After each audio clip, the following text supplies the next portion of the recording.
Hey guys, this is a tutorial for a full double leg or full D-leg for short.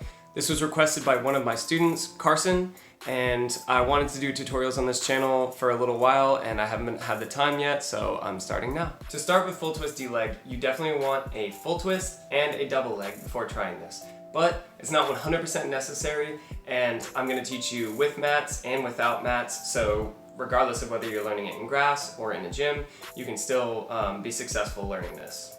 The next thing to note is that I'm going to be teaching you from two different setups, scoot and cartwheel. You can do this from pretty much any setup that you can do a full out of, but those are the two most common that I see.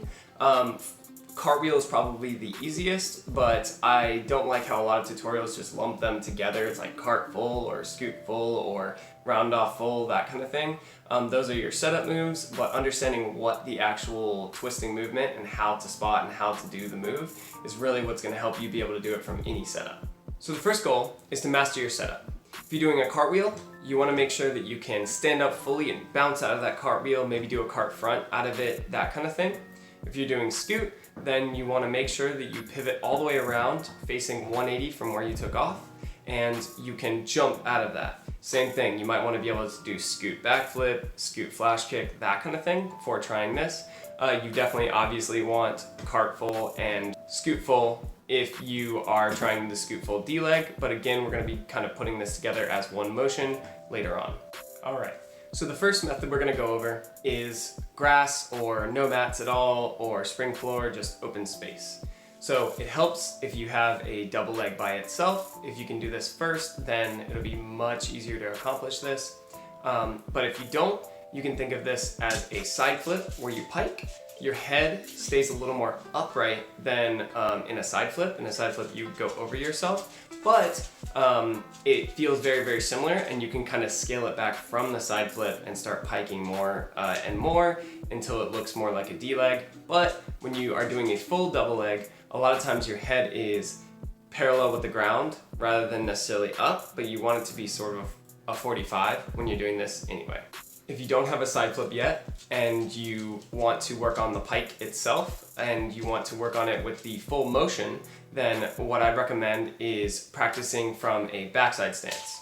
So a backside stance is where your non-kicking leg, if you're doing a round kick, is forward and you're going to 360. So once you 360, you want to spot a target, which is directly where that left foot is pointing. So when you spin and you spot that target, your goal is then to pike slightly. So the goal is for it to be really, really close to the ground and just get used to that motion over and over again. If you can spin, pike, and land with your chest back up, that's really, really close to a full D-leg already. It just seems very far away because we're not inverted. Admittedly, this is pretty physically hard to do, but if you can understand this, then you can practice this without falling down. The whole goal of this tutorial is to try and make sure that you can do this as many times as possible without taking a bunch of impact and slamming on your side, because then that stops you from getting more reps in and stops you from training more, and also if you get injured, then it just sucks. You don't really want to get injured. So once you have the twist and the pike down and you can spot your target, the next goal is to set up out of your setup. So if you're going to do scoot, you can do that 360 out of your scoot and stand up. If you're going to do cartwheel, you can cartwheel 360, stand up, and spot your target the whole time. When you see your target out of that, go ahead and do that pike just like we did before. So it's scoot 360 spot pike or cartwheel 360 spot pike. At this point, you want to start putting more and more momentum into your setup. So if you're doing a cartwheel, you want to block facing the direction away from your direction of momentum, and then point your chest towards the direction of momentum and start to twist, start to get your hips up a little bit, and pike once you see that target again. You should land facing away from the direction that your chest is facing when you take off and actually jump for the cartwheel. If you're doing a scoot, then you're doing more of a true full, and you want to do the scoot 180, stand up tall, and then you want to be facing one direction, do your twist, spot your target, start to pike, and then face back to the direction that you started in when you were taking off at the end. Either way, whatever setup you're using now, with that extra added power and the extra pike, your head is gonna start wanting to go down towards the ground. So you really wanna focus on putting power into that pike so that your hips rise. That's gonna feel really scary, but if you can go over, kind of get your shoulder up, and then spot your target after the 360 and you hit that pike, then you can just spot the ground and pull your head away from the ground as you're coming down, so that way your head is up and you land really, really light. At this point, it's time to just make it a full D-leg. So give it a couple tries of your full twist, if you have your full twist, hopefully. Cart full it, get a lot of height, focus on a lot of power, scoop full it, get those hips up, make sure that you have a ton of power, and you, on both setups, regardless of which one you're doing, you want to land with your head upright at the end. This is super, super important. For me, what I like to do is when I am doing my cart full, for example, I will spot the ground, almost like a front. And then when I start my full twist, I look for that target. I look for what I'm trying to pike at or kick at, where we did that 360 before. And then once I see that target, my eyes go immediately to the ground, so that way I can pull my head up, because at that point, I've already done my pike at my target and it's the move is over. So a lot of people will hold the double leg out way too long, and that slows them down and stops them from landing it. Once you do your twist and your pike comes out, that's where all the power and all the stall is. You're already at the top of your double leg. Then you can just straighten your legs and stand up. So most of the time when you see people doing full D-leg and you see them hold it out forever like that, it's actually strong power and strong pike at the beginning and then just standing up straight to end it, and that just keeps their legs straight because they have to have their legs straight to land and absorb the impact. So without mats, that's it.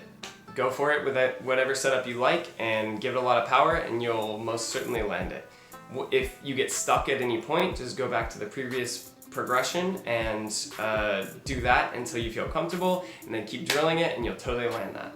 So now for the even easier method, in my opinion, is using a mat that's about your waist height, maybe mid-chest height. If you have that at a gym or access to it or something in your backyard that you can roll over, because every flip is just a roll, but in the air. So for this method, you wanna get your block and you wanna set it out in a big open space. You're gonna learn this from a true full setup. So you're going to start with your back to your block. Then you're going to turn and look over your shoulder and roll on your right shoulder.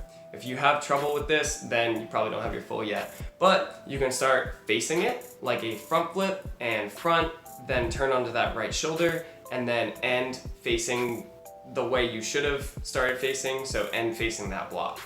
So from there, you can start progressing it kind of like a side flip and keep turning it away until your back is to that block. You can spot over your shoulder, see the block, and then roll on your right shoulder if you twist to your left, left shoulder if you twist to your right. Your goal is to land facing the way you took off, because this is really important for your actual full D-leg. If you rotate too little in the full D-leg, then you're going to collapse, or you're gonna hit wrong, or your ankles are gonna hurt, something's gonna go wrong, and you're not gonna know what it is. It's about where your direction of momentum is going and how you apply that when you're twisting around that direction of momentum. So when you are doing this movement, what you're gonna do now is move through it really, really slow. You can spot, kind of roll onto your back, and then spot the wall that we were spotting before, or an arbitrary target, whatever. You wanna think of this kind of as a kick with both legs, because it will help you understand where the power is. So you get on your back, you roll, you pike. Ideally right now, we're just going to lay down, but eventually when we actually do the D-leg, we wanna pike up a little bit. But you're gonna spot that target midway through the roll, and you're gonna pike with straight legs down until you land on the ground, and then try to pull your chest back up. As you get comfortable with this motion, you can just start doing faster and faster, and honestly, that's the whole move. So once you have that motion down, the goal is to start doing it faster and faster and really get the motion down and really understand the twist. Focus on your spotting. You wanna spot over your left shoulder if you're twisting to your left. See the mat, roll on your right shoulder, see the target, pike, and then pick your head up as you're looking at the ground on the other side of the mat.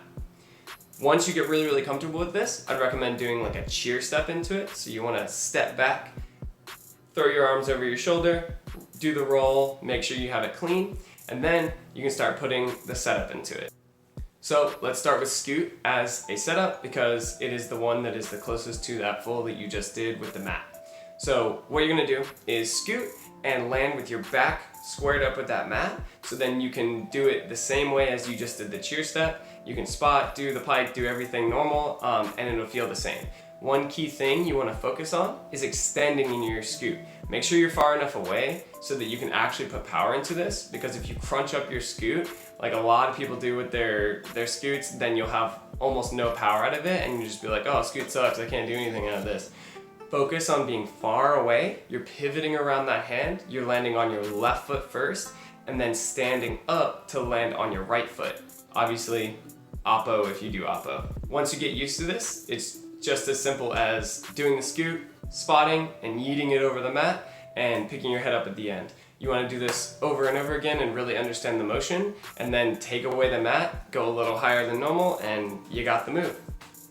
If you're going to do it with a cartwheel, you want to do the same thing where you cartwheel and land with your back facing the mat, because this blocks you up higher. A lot of people, when they do cart fulls, they tend to front flip it a little too much because they land their cartwheel facing their direction of momentum, and this causes them to go down a lot more than normal. So if you can learn to block with your back to your direction of momentum and then go into the front flip, you'll get a lot more height and your hips will go up super high, and it'll be a lot easier to do cart full variations. Either way, once you have this down and you know how to do it backwards, doing it with the cart full is a lot easier, because when you block like that, you have a lot more height and you're spotting the mat for longer, so it feels like you're just doing a front half. From that, what you want to do is you do that front half to the mat, and then you roll on that shoulder, pike, spot the target, same thing we did before, and then it's relatively easy to convert it. So cart full tricks are quite easy to learn variations of because you can see where the ground is the whole time. So in this one, once you take the mat away, your goal is to cart, front, pike at that target, and then land. So it kind of doesn't even feel like a twist, but because we've been doing so many twists this whole time, you can just do it really fast and spot the ground, spot the target, spot the ground again, and you're done. And that's really it. If you have any questions about this trick, this tutorial, or anything like that, please leave it in the comments down below. I'd love to go more in depth about this, but I don't want to spend too long on this. I don't want to be just arbitrarily saying minute details of the trick, but I'm glad to help. If you have any requests for any other tutorials, please leave them in the comments down below so that I can do those. I want to go based on what you guys want to learn. I upload example videos of different types of movements every Tuesday. If you'd like to see a playlist of those and see a path of different tricks you can take, you can absolutely ask for a tutorial on one of those movements. If this video helped you at all, please hit the like button. That helps me out a lot. And until next time, take care of yourself, keep training, and be patient.